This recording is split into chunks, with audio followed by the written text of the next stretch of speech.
오늘 제가 여러분들과 함께 나누려고 하는 하나님 말씀은 하나님과 세상이 기대하는 신앙이라고 하는 말씀으로 오늘 여러분들과 이 이야기를 풀어가고 나누어 보고자 합니다. 우리는 세상을 살면서 참으로 많은 일들을 겪습니다. 그러나 우리가 살아갈 때는 나 하나만의 존재로 살아가는 것이 아니라 하나님께서 나를 밝히시고 죄 가운데 구원하셔서 오늘 우리가 이 땅 가운데에서 살아갈 때 그리스도인으로서 살아가게 하셨습니다. 때문에 오늘 우리가 이 세상과 나의 삶을 살아갈 때는 나 스스로만을 바라보지 않고 그리스도인으로서 살아가기를 하나님과 세상 앞에 간구합니다. 그런데 그렇게 살아가다 보면 때로는 우리가 말씀을 놓치고 때로는 하나님의 뜻을 놓쳐서 우리가 갈 길을 잘 나아가지 못할 때가 참으로 많습니다. 그래서 오늘 이 말씀을 나눌 때에 여러분들과 제가 하나님 앞에 더욱더 기쁨이 되는 삶으로 나아갈 수 있기를 주님의 이름으로 축원합니다. 첫 번째로는 하나님이 기뻐하시는 신앙입니다. 우리가 하나님께로부터 불리어지고 하나님의 말씀을 통하여서 거듭났을 때 겪는 것들이 있는데요. 그 중에 첫 번째는 나에게로부터의 자유로움입니다. 이 나에게로부터의 자유로움이 무엇이냐? 오늘 우리가 말씀을 통하여서 하나님께서 나를 일깨워 주신 바 고백하기를 내가 그 죄됨 가운데에서 하나님이 나를 다시 의인으로 바꾸어 주시고 변화시켜 주시고 오늘 내가 세상 가운데에서 참되게 기쁘게 살아갈 수 있게 된 그 자유로움을 이야기합니다. 이 죄에서부터 우리는 해방이 됐는데요, 이 해방됨에서 끝나지 않고 우리는 하나님께 다시 고백하기를 그리스도께서 나를 다시 구속해 주시기를 우리는 하나님께 고백합니다. 해방되었음에도 불구하고 다시 구속되는 그것을 우리는 하나님께 구하는데요, 이 구속이 무엇이냐? 제가 오늘 이 구속이 무엇일까 생각하면서 글을 써보았는데 이 구속이란 것은 곧 이렇습니다. 하나님이 나를 만져주시는 것만큼 나에게 완전한 회복은 없었습니다. 나를 인도하시고 동행해 주시옵소서. 할렐루야. 이것이 우리가 오늘 하나님께 고백하는, 세상 가운데 고백하는 그리스도로부터의 구속이라 고백합니다. 이 구속은 우리가 세 글자로 달리 표현하기도 하는데요, 참 자유라고 우리는 고백합니다. 첫 번째로는 죄에서부터의 해방과 그리스도께 구속됨으로써 우리가 이 세상 가운데 누리지 못하였던 참 자유를 누리게 되는 것입니다. 하나님께서 나를 부르실 때는 순서가 있습니다. 그것은 나를 지명하시고 나를 부르셔서 그 죄 가운데에서 해방되게 하시는 것입니다. 두 번째는 무엇일까요? 내가 그 그리스도의 구속 참 자유를 겪다 보니 이것이 나만 겪어서는 끝날 일이 아니구나, 나와 함께 이 그리스도의 참 자유를 누리기를 바라고, 역시 하나님께서 나에게 말씀하실 때도 내가 너를 구원함 같이 세상 가운데로 파송하여서 이 세상 가운데 아직 그리스도를 고백하지 않는 자들에게 하나님의 복음의 말씀을 전하는 것입니다. 그래서 첫 번째로는 나 스스로에 대한 구속, 이것에 대한 해방의 기쁨을 누리고 이 기쁨을 함께 누리기 위하셔서 하나님께서 비로소 나를 사용하실 때 그것이 하나님께서 기대하시는, 기뻐하시는 신앙일 것입니다. 이 첫 번째로 내가 하나님의 그 말씀을 통하여서 거듭나고 새롭게 되었을 때 겪는 것들이 있습니다. 그것은 무엇이냐면요, 우리가 누군가를 우리의 생각과 우리의 욕망으로 정죄할 때 그것을 성령님께서 나를 감화하셔서 이제는 그 정죄하는 버릇을 내가 사랑으로 덮어 주어야 함을 깨닫게 되는 것입니다. 그렇게 나의 성품이 변해갑니다. 나의 우라가 있었습니까? 하나님께서 그 우라를 온유하게 하시고 또 타인과 함께 살아갈 때 온유함으로 다스리게끔 하십니다.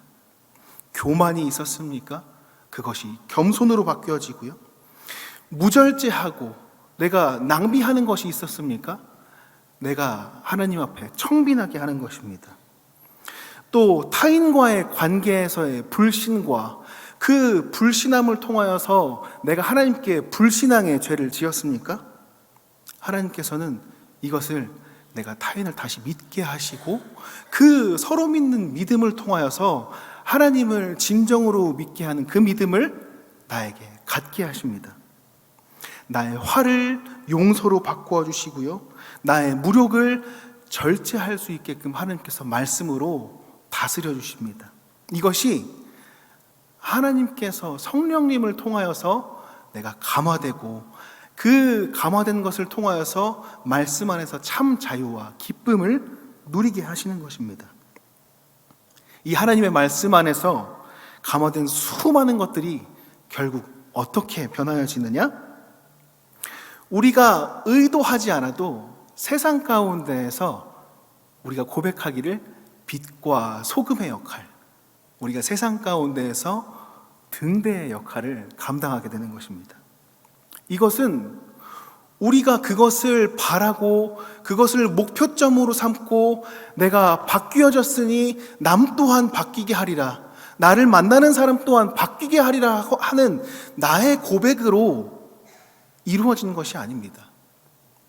아까 제가 여러분들께 말씀드리기를 내가 하나님 안에서 겪었던 것들, 거듭났던 것들, 이것이 나 혼자 스스로 감추어두고 가두어두기에는 너무나도 아까워서, 너무나도 소중해서 그것을 세상 가운데 그저 살아가면서 나의 행실 속에 조금씩 묻어나고 풍겨나다 보니까 내가 뒤돌아보았을 때 그 모습을 통하여서 그리스도께서 일하시고 그것이 결국 빛과 소금의 역할, 그것이 결국 등대의 역할을 감당하게 하신 것입니다. 그런데 때로는 우리가 말씀을 통하여서 깨달아진 바, 우리가 이러한 모습으로 그리스도인이 살아가야 하는구나 라고 고백하면서 그 고백을 내 머릿속으로 기억하고 체화하는 과정 속에서 때로는 조금의 억지스러움이 생기기도 합니다. 내 마음이 그렇지 못한데 내가 하나님께 바뀌어졌으니 그것을 살아가려고 내가 억지로 나의 생각을 바꾸고 나의 억지로 나의 행실을 바꾸다 보니 때로는 그 말씀 안에서 기쁨을 겪지 못할 때가 있습니다. 그러한 억지스러운 모습으로 빛과 소금의 역할, 그러한 모습으로 이 등대의 역할을 감당하고자 하면 이것은 기쁨이 아니라 내가 감당해야 하는 책임으로 바뀌어지기도 합니다. 그런데 이 책임이라고 하는 것이 기쁜 책임이 아니라 우리가 흔히 이야기하는 우리의 삶을 살아가는 그 테두리 안에 지켜야 하는 법규처럼 굳어지기 때문입니다. 오늘 제가 여러분들께 말씀드리기를 우리의 그리스도 안에서 누린 그 기쁨이 책임과 책임론으로 이어지지 않기를 소망합니다.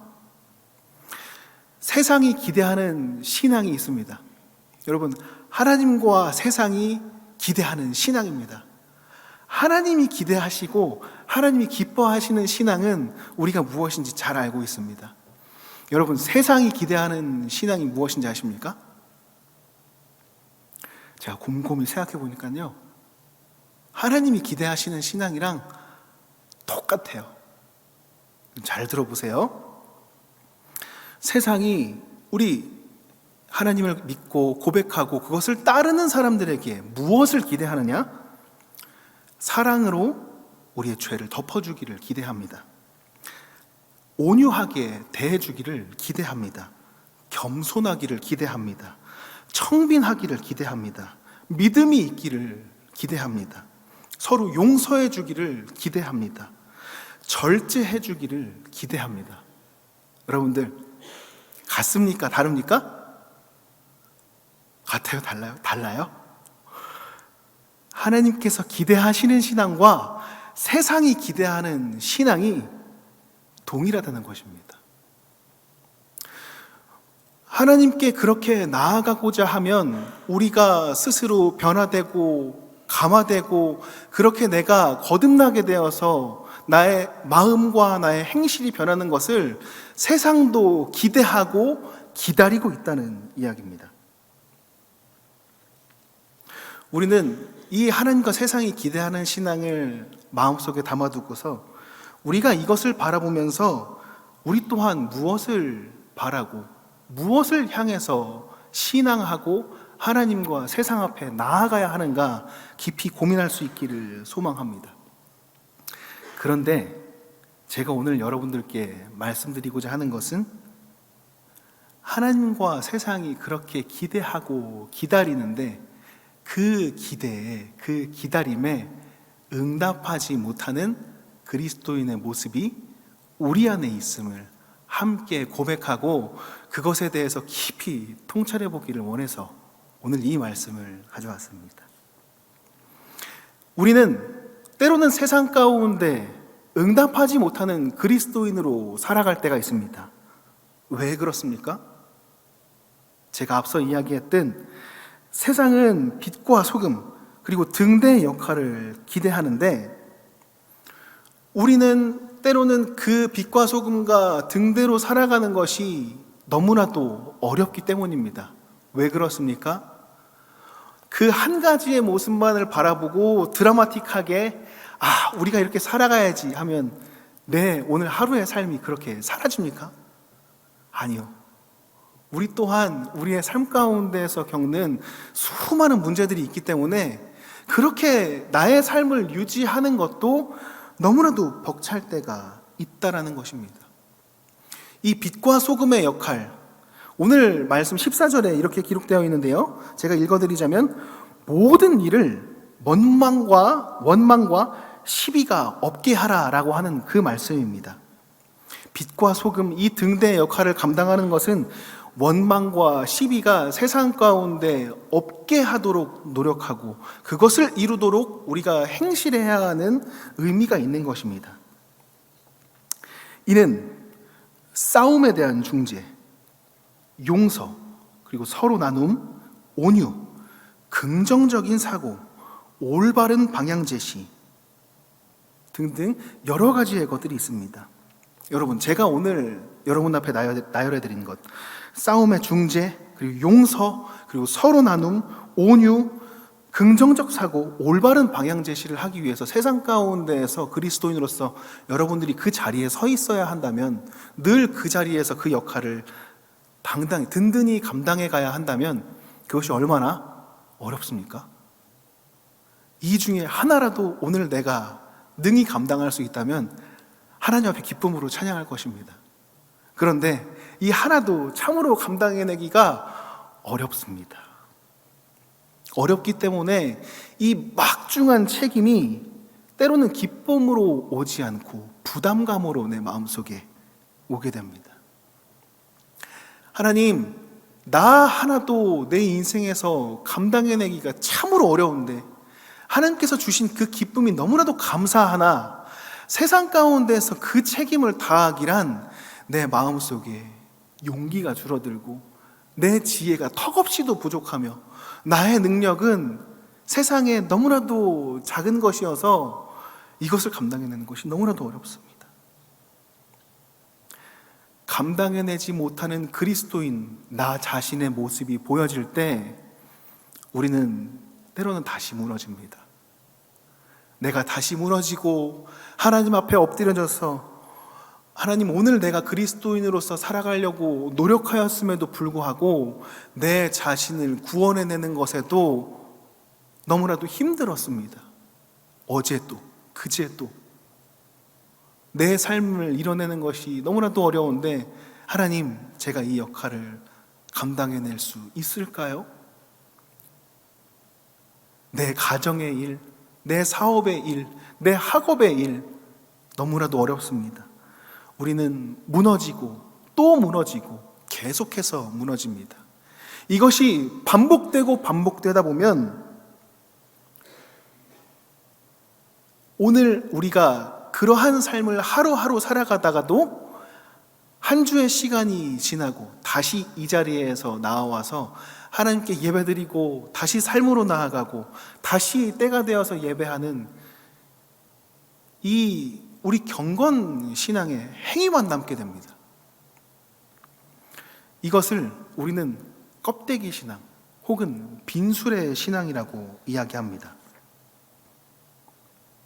여러분, 그리스도인이 세상 가운데서 그 역할을 다 감당하지 못하면 세상 가운데에서는 어떻게 움직입니까? 말씀대로 우리가 따르고 살지 못하면 세상은 무너지는 것이 아니었습니다. 세상은 말씀으로 세워지지 못하고 이룩하지 못하는 것들을 어떤 다른 어디에선가 그 기능을 적용하고 그것을 다시 세워갑니다. 그것이 무엇입니까? 오늘 우리가 살아가는 이 세상 가운데 법입니다. 규율과 균례입니다. 그런데 이 법은 하나님 말씀 안에서 완전하지 못하고 사람의 생각으로 다스려진 것이 참으로 많아서 완전하지 못합니다. 그래서 올바른 행동임에도 때로는 법이 우선시되어서 올바른 행동이 그릇된 결과로 매겨지기도 하고요. 또 그것이 그릇된 행위로 사람들에게 인식되면 또 다시 다른 법으로 그것을 덮어싸서 더욱 사람들을 구속하게 됩니다. 우리나라 이 법으로 구속하게 되는 것들 중에 우리가 참으로 불편해한 것들이 뭐가 있을까요? 제가 생각할 때는 교통법입니다. 운전을 하다 보면 빨리 가고 싶죠. 우리 이 빠른 세상 가운데에서 내가 처리해야 되는 일이 얼마나 많습니까? 운전대만 잡으면 마음이 조급해집니다. 빨리 가야 하고 빨리 서야 하고 때로는 이 사람을 더 중시하고 내가 생명을 귀하게 여겨야 함에도 불구하고 나의 시간과 내가 오늘 해야 할 일에 촉박해서 그것을 마음으로 행실로 다 이루지 못할 때가 참으로 많습니다. 그렇게 되면 어떻게 되죠? 법으로 구속됩니다. 사람이 횡단보도를 건너가고 있을 때 법이 어떻게 바뀌었습니까? 지나가면 안 되죠. 그런 식으로 우리가 때로는 우리의 삶 가운데서 지켜야 할 도리와 그 의무들, 빛과 소금의 역할을 다 감당하지 못하면 법이 우리를 다시 구속합니다. 그런데 계속 구속해가니까 어떻게 되죠? 내가 저 사람을 위해서 오늘 내가 브레이크를 밟는 것이 아닙니다. 내가 나를 지키기 위해서. 그러다 보니까 가장 중요한 게 빠졌습니다. 서로 위함, 서로 사랑이라는 것이 결여되었습니다. 우리가 사는 법이란 때문에 완전하지 않은 것입니다. 이 법으로 더욱 구속하게 되면 우리의 삶이 더욱더 각박해진 사회 가운데에서 살아나가는 것이 너무나도 힘들어지죠. 때로는 우리가 오늘 살아가고 있는 이 이기주의와 개인주의가 우리가 만들어낸 우리의 작은 행실들이 쌓여서 얻어낸 결과일 수도 있습니다. 참으로 그렇게 생각하면 너무나도 마음이 아파집니다. 카톨릭에서 미사를 드리다 보면요, 꼭 하는 것이 있습니다. 가슴을 치면서 내 탓이요, 내 탓이요, 내 탓이로소이다, 이렇게 고백하거든요. 저는 그 고백이 우리 함께 있는 형제 종교이지만 그 고백이 전 정말 중요하다라고 생각합니다.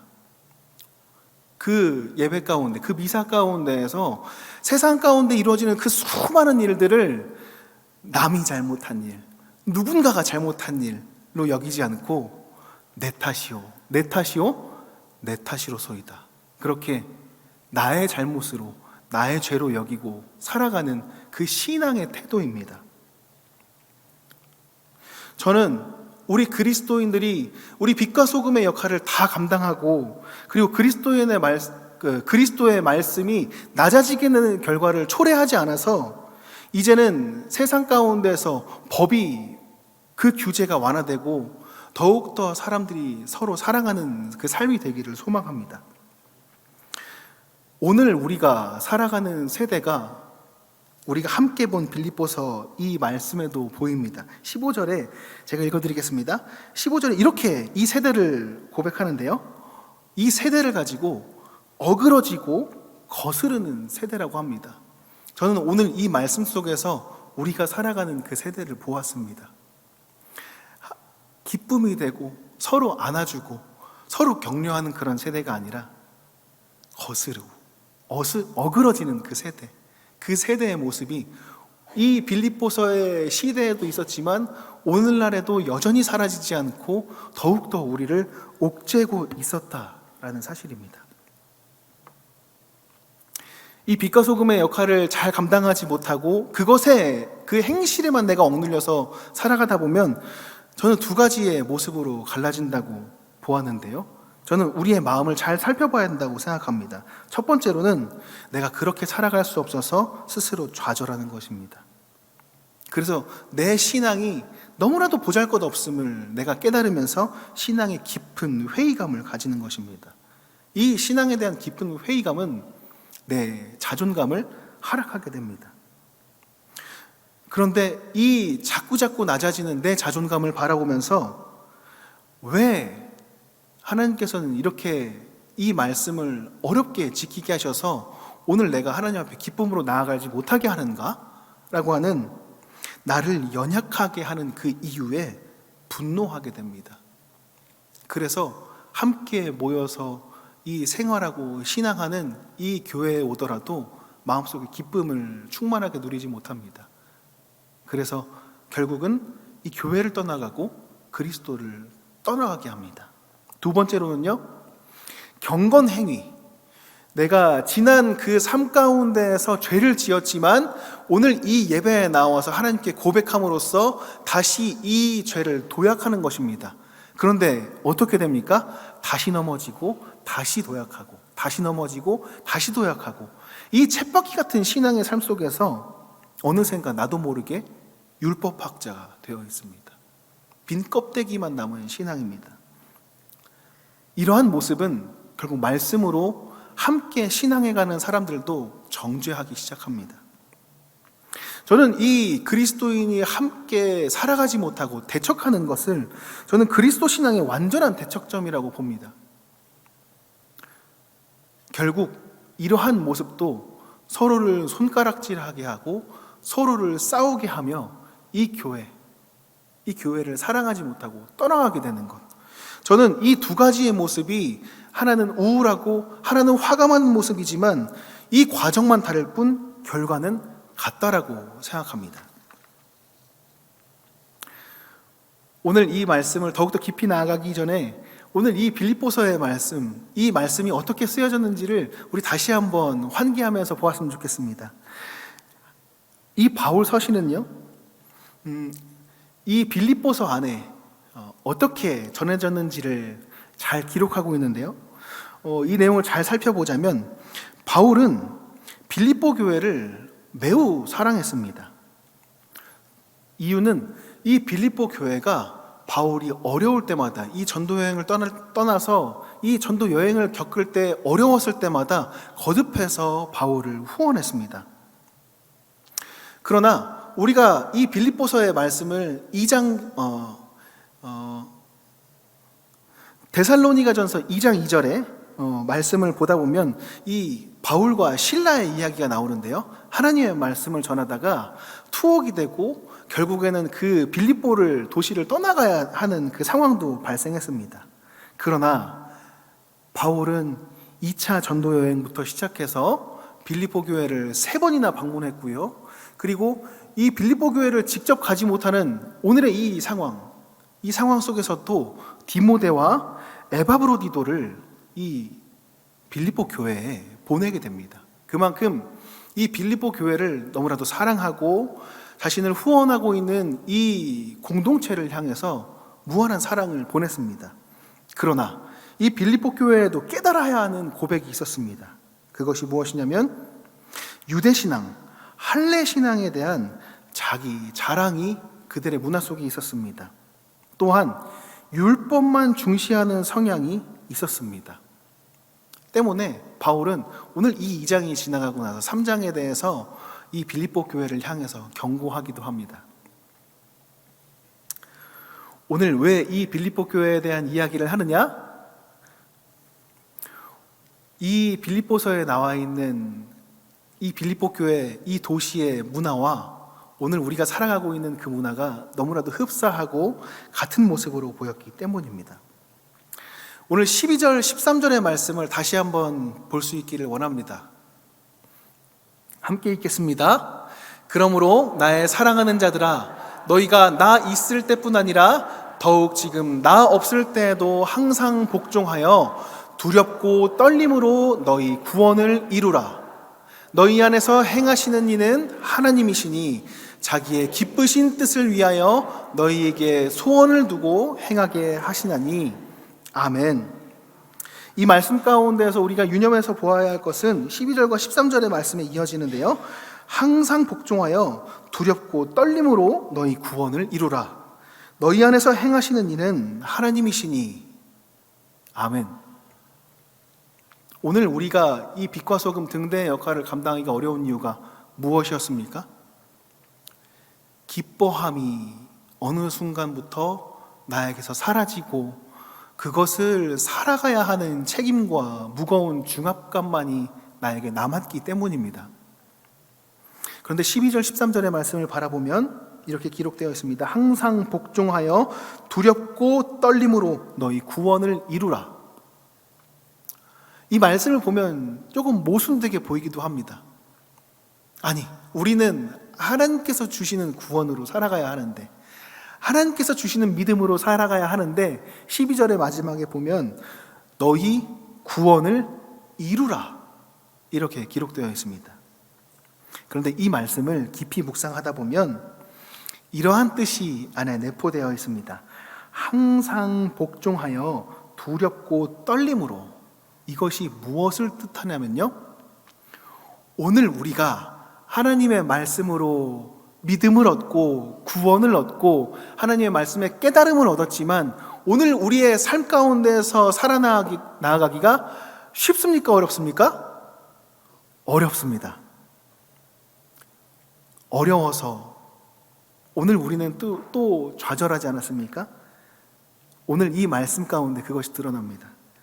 두렵고 떨림으로 구원을 이룬다라고 하는 것, 하나님의 말씀으로 구원을 이룬다고 하는 것은 하나님께서부터 온 것이지만 오늘 하나님께서 우리에게 명하셨기 때문에 그저 내가 이 자리 가운데서 아무 말 없이 서 있는다고 하여서 말씀에 그 구원이 타인에게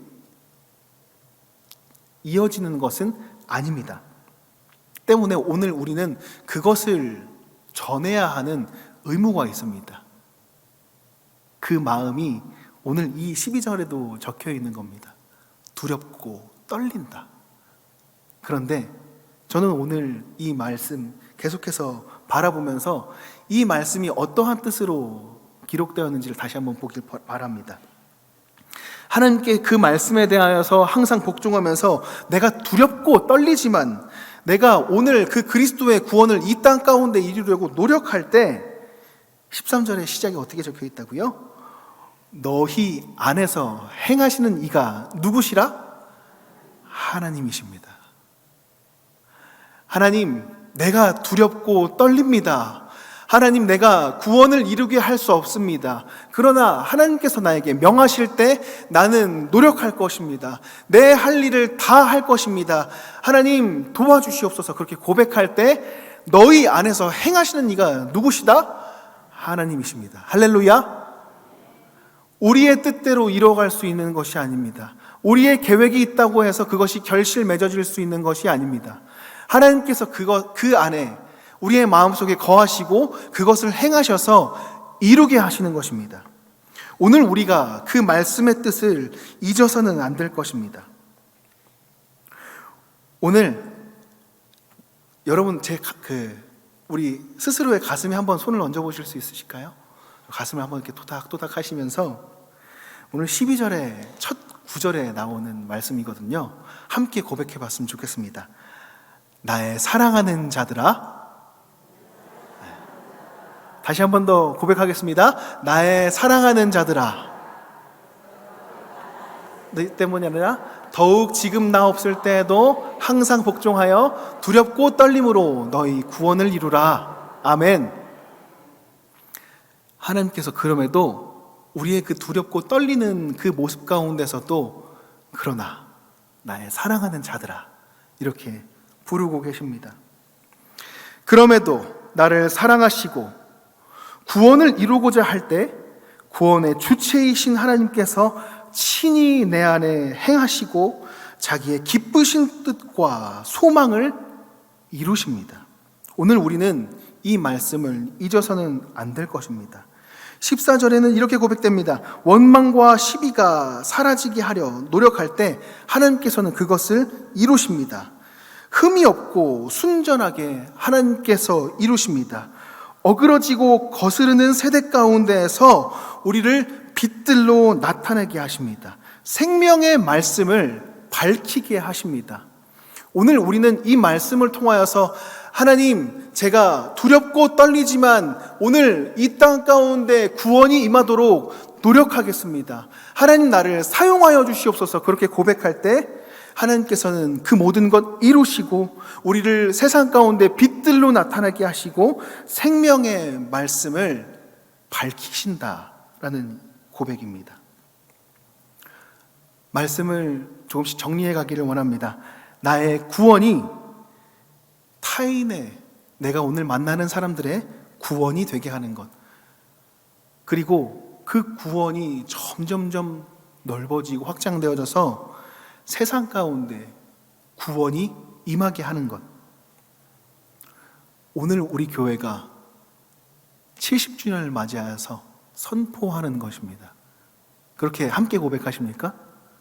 오늘 우리 교회가 이 땅 가운데 이뤄내야 하는 것, 오늘 함께 이 말씀을 결단할 수 있기를 바랍니다. 어떻게 그것을 이루십니까? 오늘 이 구원이라고 하는 단어를 사랑으로 치환해서 보게 되면 나를 사랑하시는 하나님이 내가 타인을 사랑하게 하시고 이 타인을 사랑하는 마음이 점점 커져서 세상 가운데 사랑이 넘치게 하는 것입니다. 무엇으로 그렇게 하시겠습니까? 저는 하나님과 세상이 기대하시는 그 신앙을 이렇게 4글자로 표현하고 싶습니다. 끌어안기입니다. 아니, 안는 것은 안는 것이지 끌어안는 것은 무엇이냐라고 생각하신다면 안는 것과 끌어안는 것은 제가 곰곰이 생각해 보니까 그 의미가 많이 다릅니다. 안아주는 것은요, 이렇게 서로 안아주는 것이잖아요. 근데 이 끌어안기에 대한 의미, 단어적 의미를 찾아보면 끌어당겨서 안는 것입니다. 이 끌어당겨서 안는 것은 이렇게 바꾸어서 생각해 볼 수 있겠습니다. 내가 먼저 하지 않으면 움직이지 않는 것을 끌어서 안는 것입니다. 오늘 우리가 세상 가운데에서 빛과 소금의 역할을 감당하는 것은 그저 말씀을 전하고 그저 복음을 내 입으로서 전하는 것이 아니라 끌어안는 것입니다. 오늘 세상 가운데에서 사람들이 말하기를 그리스도인은 빛과 소금의 역할을 감당할 수 없다라고 고백합니까? 끌어안는 것입니다. 오늘 세상 가운데에서 우리 하나님을 고백하는 사람들에게 실망하였습니까? 끌어안는 것입니다. 그저 안는 것이 아닙니다. 끌어안는 것입니다. 우리 이 말씀을 통하여서 우리에게 주어지는 역할들이 있습니다. 그것이 무엇이냐면요, 내가 함께 기뻐하기 위해서 오늘 나는 무엇을 나눌까? 내가 함께 기뻐하기 위해서 나는 오늘 무엇을 도울까? 내가 함께 기뻐하기 위해서 나는 무엇을 기도할까입니다. 우리가 함께 기도하면서 내가 무엇을 나눌까? 내가 무엇을 도울까? 생각하면서 내가 끌어안는 것을 소망해가는 우리들 될 수 있기를 원합니다. 우리 바름교회 신방을 하면 이런 팻말이 붙습니다. 제 카톡에도 제가 올해 초대될 때 따가공이라는 카톡방에 초대됐는데요. 제가 우리 교회를 오래 있었지만 이 따가공이 무슨 뜻인지 처음에 모르고 그냥 따가공 이 글자만 봤습니다. 어느 순간 이 신방 카드에 이 명패에 붙는 이 주황색 글씨에 뭐라고 써 있냐면 따뜻한 가족 공동체입니다. 너무 오래 있다 보니까 이 따가공의 의미를 제가 모르고 따가공이 뭐지? 라고 생각했었는데요. 우리 교회가 진정으로 원하는 것, 저는 이 카드 안에 다 들어있다라고 생각합니다. 우리 교회가 진정으로 바라는 것, 따뜻한 가족 공동체가 되기를 원하는 것입니다. 제가 틈틈이 시간이 생길 때마다 교회 여러 곳들을 돌아보는데요. 우리 교회 가운데에서 우리 성도님들이 교제하는 모습이 제 마음속에 큰 위로와 기쁨이 됩니다. 저는 그 모습들이 하나님 안에서 유지되고 그것이 성장해 가는 것으로만 보더라도 우리는 오늘 이 따뜻한 가족 공동체를 확장하기 위하여서 이미 충분한 역량을 갖추었다고 생각합니다. 나 스스로는 이 따뜻한 가족 공동체를 이루어갈 수 없지만 하나님께서는 우리에게 오늘 우리 바름교회를 허락하시고 70년 동안 이 행보를 함께 걸어가게 하시고 더욱더 단단하게 하셔서 앞으로의 모든 우리의 선교적 역할, 그것을 능히 감당하게 하시리라 믿어 의심치 않습니다. 우리가 이 말씀을 늘 기쁨으로 행실에 옮겨가고 그것이 옮겨질 때마다 내 마음속에 우리 교회 가운데 감사의 고백으로 이어질 수 있기를 간절히 소망합니다. 16절과 17절 말씀 우리 마지막으로 한 번 더 보고 18절의 말씀으로 오늘 말씀을 마치기를 원합니다. 함께 읽겠습니다. 생명의 말씀을 밝혀 나의 다름질이 헛되지 아니하고 수고도 헛되지 아니하므로 그리스도의 날에 내가 자랑할 것이 있게 하려 함이라. 만일 너의 믿음이 재물과 섬김 위에 내가 나를 전제로 드릴지라도 나는 기뻐하고 너희 무리와 함께 기뻐하리니. 아멘. 오늘의 이 말씀 가운데에서 드러나는 것, 하나님께서 기쁨으로 우리가 서로 생활하고 이 믿음을 견고히 다져나갈 때, 그리고 그 기쁨과 감사함으로 하나님께 고백할 때, 오늘 17절의 말씀은 이렇게 기록되어져 있습니다. 만일 너희의 믿음과 재물과 섬김 위에 내가 나를 전제로 드릴지라도 나는 기뻐하고 너희 무리와 함께 기뻐하리니. 오늘 18절의 말씀 마지막으로 한 번 더 보겠습니다. 시작. 이와 같이 너희도 기뻐하고 나와 함께 기뻐하라. 아멘. 하나님께서 기뻐하시고 우리 또한 기뻐하는 그 모습이 세상 가운데에서도 기뻐하는 모습이 되는 우리 바름교회 되기를 주님의 이름으로 간절히 축원합니다. 기도하겠습니다. 참 사랑으로 우리를 죄 가운데에서 구원하고 인도해내신 하나님, 오늘 우리가 이 빌립보서의 말씀을 통하여서 주님께 결단하며 고백하되, 하나님께서 나에게 베풀어 주신 그 구원의 기쁨을 내가 그저 이루려 내 마음에 충분히 고백되지 아니한 그 고백으로 세상 가운데서 살아나가려고 하는 그 어려움으로 도달하지 않게 하시고, 그저 내가 받은 그 기쁨을 서로 나누고 그것을 서로 겪으며 오늘 이 공동체와 나누려고 할 때, 주님, 그저 그 모습을 통하여서 세상 가운데 전해질 수 있게 하시고 서로 기뻐하고 서로 돕고 서로 나누려고 하는 그 마음에서 우러나는 그 고백으로 우리의 교회가 더욱더 견고하게 될 수 있게 주님 도와주시옵소서. 주님, 그렇게 된 모습으로 세상이 우리의 교회와 우리의 신앙을 바라볼 때 이제는 하나님 앞에 나아오는 것을 기대할 수 있게 하시고, 세상 가운데에서 더욱더 그 모습을 벗어던지고 하나님의 말씀 들으려 나아오는 이 축복된 우리 바름교회가 될 수 있도록 주님 인도하여 주시옵소서. 그리하여서 오늘 우리의 교회에 주님께서 명하신 그 선교적인 그 역할을 능히 감당해내는 우리 바름교회 될 수 있게 주님이 인도하여 주시옵소서. 늘 동행해 주실 줄을 굳게 믿사오며 우리 주 예수 그리스도 이름으로 간절히 기도하옵나이다. 아멘.